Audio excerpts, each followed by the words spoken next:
أريح الهوى يا أم شمع ومشعلي على كل قبر دارس أو مجلل.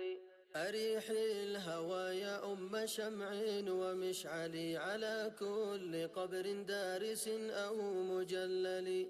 فلست براج قبر من كنت زائرا أقبر ولي كان أم قبر مرسل.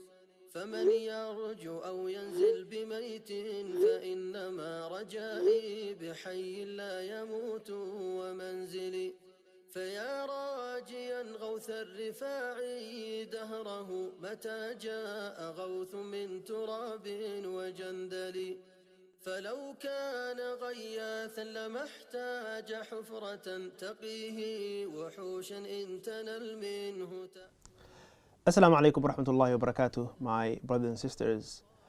As we all know as Muslims, the most important thing to us is Tawheed, right? That we live our life according to the Tawheed of Allah subhanahu wa ta'ala, never ever falling into shirk, no matter how or what type of shirk it is. This is something we are all heavily invested in, to not do any shirk. For if you fall into shirk, you might not go to Jannah, like Allah subhanahu wa ta'ala says in the Quran, وَمَنْ يُشْرِكْ بِاللَّهِ فَقَدْ حَرَّمَ اللَّهُ عَلَيْهِ الْجَنَّةِ. Whoever does shirk, Allah has made Jannah haram for them. May Allah protect you and I from that. Now there are some ways people fall into shirk that perhaps they don't know it's shirk, and it's very important that you know. A common one of that is people that they wear the ta'weez or the amulets and these charms. Now wearing them, depending on your reasoning of course, if you wear them believing that they within themselves can give you protection or save you from harm, and you put your reliance and your trust in these charms, these amulets, these good luck charms and what have you, then you are committing a form of shirk. Why? Because the one who protects you, the one who is supposed to, who does keep you away from harm and benefits you is Allah Almighty. So you can never invest that power or that authority into something else of His creation, even if it's these good luck charms or these amulets that people wear.